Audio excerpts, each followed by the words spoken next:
Welcome back to the SEC Gymnastics Championships. Lisa Rennie, the freshman from Las Vegas, Nevada, on bars for the LSU Tigers. LSU's got a great competition going so far, and Lisa has a very difficult bar set planned. Toe on to invert position, up to a full twist. Giant half. This is a key element right here, her release move. Much better than the last competition I saw her do it in, a little bit higher above the bar. Bail to handstand.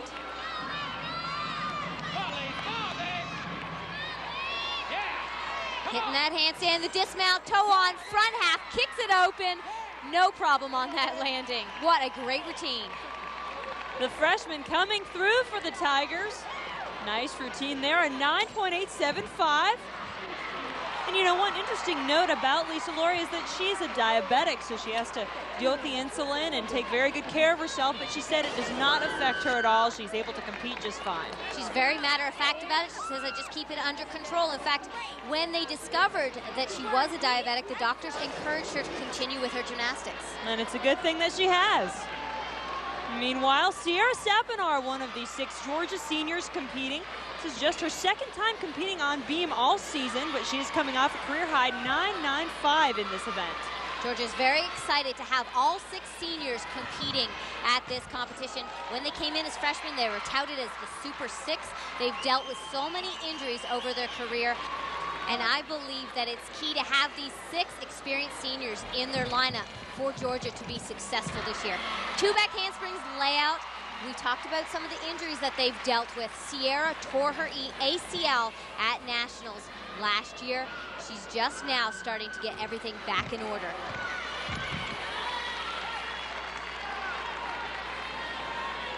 An excellent beam worker for Georgia. There's quite a bit of experience and maturity, and that certainly helps on this event.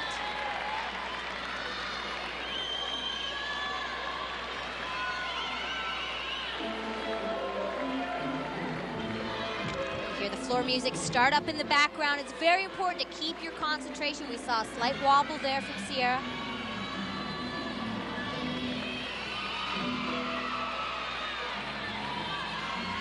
Just the dismount, an element where the ACL tear may be a factor, not a problem. Cartwheel, gainer, full, solid landing.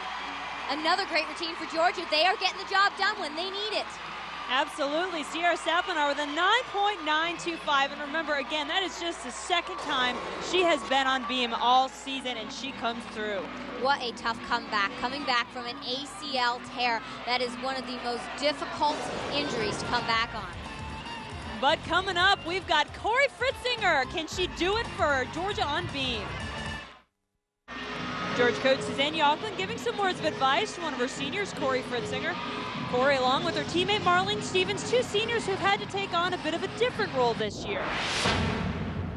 I think that we've got them in a position where mentally they know what their role is, both Cory and Marlene, and they've accepted the fact that they're not doing 4 events, but they're doing 2 events where we need really high scores, and we're talking 9.95s is something that we expect from those girls on the 2 events that they are doing. So I think they've adjusted very well to that. Cory has really stepped it up and been very consistent on the uneven bars for us, our highest scorer this season. In balance beam, she's put up some big scores under pressure as well. Cory is in 3 events tonight. Her main focus is the bars. We saw her get the big score there, and of course balance beam. She is now last up in the lineup on beam since Kinsey is out with the knee injury. Tumble series, 2 back handsprings layout right on top. Cory suffered a high ankle sprain early in the season, during preseason, and that has kept her out of floor. We've really missed her personality on that event. But she has been getting the job done for Georgia on the other events. And time again, we see her come through under this kind of pressure. Georgia wants a big score here. And really, Laurie, if you think about, usually in the anchor position for Georgia, we see Kinsey row, but of course, we saw Kinsey go down with that knee injury on the vault. Now in that ankle position, you've got Cory Fritzinger, who is someone who really thrives in this type of a situation. There it is. That is her 3rd big skill. She hit her tumble series. She hit the gainer layout. That was the wolf jump 3/4. Now it's just the dismount. And listen to the crowd get up for her. They want a big score here. If she nails this, this could be huge. Legs glued together, not a movement. That is a huge routine. And the Georgia fans and the Georgia gymnasts know it. Cory Fritzinger knows she's put together a great routine. All that's left is to find out what the judges think. And take a look at that crowd. As we've said, there are a lot of Georgia fans here waiting to see those scores from the judges. You could see the confidence in her eyes. She nailed every single element. Heading into that dismount, she flared it open, hit the landing. What is the score? What will they give her? The crowd's chanting 10. The gymnasts are chanting a 10. We've already seen 110 tonight, Lori. Could we see another one here? Here's the dismount, double fold. She flares the arms open. She knows exactly where that landing is, nails it. That's the exclamation point. That's what the judges were looking for, to give them the okay to go with the 10. And she gets it. There it is, a perfect 10 for Cory. The first perfect 10 in SEC championship history on the balance beam by Cory Fritzinger. What a huge score for the University of Georgia. We just saw Alabama go out of their last rotation, finishing with a 10. Now Georgia answers. This is a different animal than vault and floor. Vault, it's one skill. You nail it, you can get the 10. Floor, you can make small mistakes and cover them up. Beam, you have to be awesome and perfect. And look at that score by Georgia on beam. A 49.525 is an SEC championship record, topped off by that perfect 10 by Cory Fritzinger. And the Georgia Gym Dogs will leave this rotation with a lot of cheers from those fans in the crowd. And take a look, there's our leaders after 5 rotations, very close. Georgia and Alabama, as we expected, right up in there for that top spot. We've got 1 rotation left for those 2 teams. We'll have the 6th rotation when we come back. Welcome back to the arena at Gwinnett Center. The SEC Gymnastics Championships are heating up. We are in the home stretch here. You just saw those scores between Georgia and Alabama, very tight. Georgia is on a bye in rotation number 6, but Alabama is on vault. It's one of their strongest events. They have the potential to put up some huge scores here, and all they can do now is, Lori, try to put up a big score and get themselves out enough ahead, because then they're going to have to watch Georgia compete in their final event, rotation number 7. Dana Filetti doing a very interesting style of vault, a full twisting on back pike, unique, the only one in this competition, a vault that has been made doable by this new vaulting table because of the larger surface area. And Dana Filetti does it well. She gets a 9.9, called one of Alabama's most improved gymnasts this year as we take another look at her vault.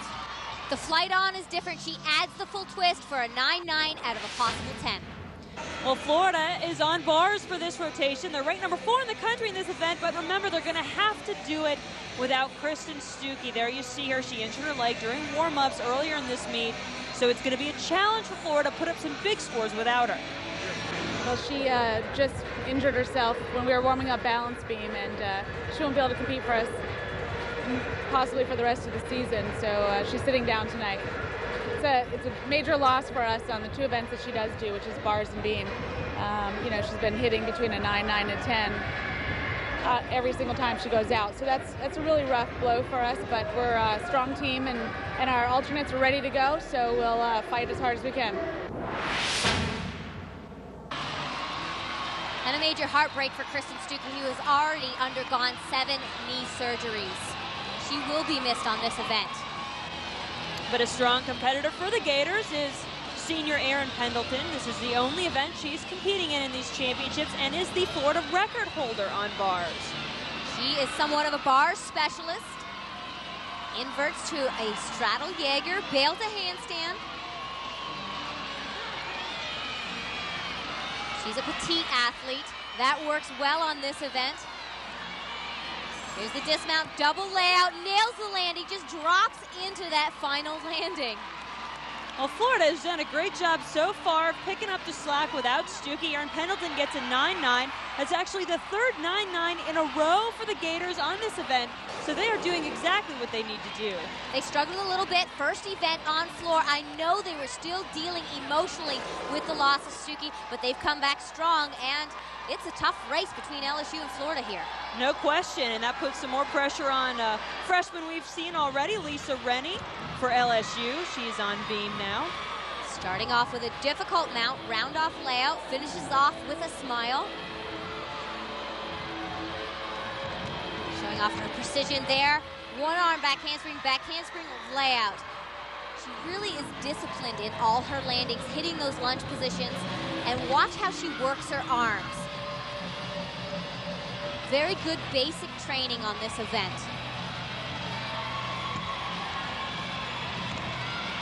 Pike jump to a pike open. Quite a stunning combination there. Lisa has gone 9-9 or higher on beam in 3 of the last 4 meets. 2 straddle jumps, incredible flexibility, hitting that 180-degree split. Showing a front element into the dismount, a slight pause in that combination, but a stuck landing. Very precise, not many deductions whatsoever. Well, she seemed very happy with it, as she should be. Lisa Rennie gets a 9.95. That's a new career high for the freshman. And this is what LSU needs to do here, Lori. Look at the precision in her arms. From the swing in the back handspring all the way through to the landing. That keeps her from getting those tiny little wobbles that will bring the score down. As we've said, Florida and LSU in a heated competition. You see them both putting up big scores in this rotation. And on floor for the Auburn Tigers, Courtney Puckett. She's from Lilburn, Georgia, just around the corner from this arena, has a lot of fans here, and she is a great performer on floor. She told me her mother actually purchased 200 tickets to sell to her families and friends. And this is her event. This is where she really shines. She keeps that great smile on her face through the whole routine, just really draws the crowd and the judges into what she's doing on the floor. And Auburn scored very well on their last event, beam. Jeff Thompson, head coach, came up to me and said, I just hope we can do it again on floor. This is an event that Jeff has touted as their saving grace all year. This is the event that they end on at every home meet, and it has won them many competitions at home.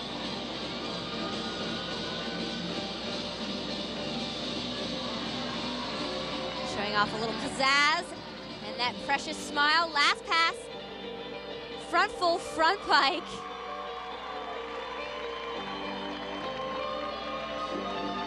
Another stunning routine by Courtney.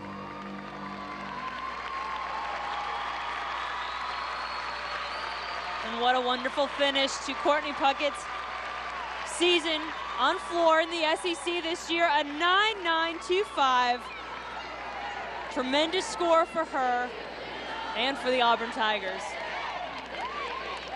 I think those 200 fans, or however many tickets her mom ended up selling, they're probably up on their feet right now, giving Courtney a little love. Courtney trained at Gwinnett Gymnastics Center. There are many young gymnasts who are training there now, watching her compete, looking up to her. She is quite a role model. And there are a lot of great gymnasts to watch in this meet. We'll have more coming up.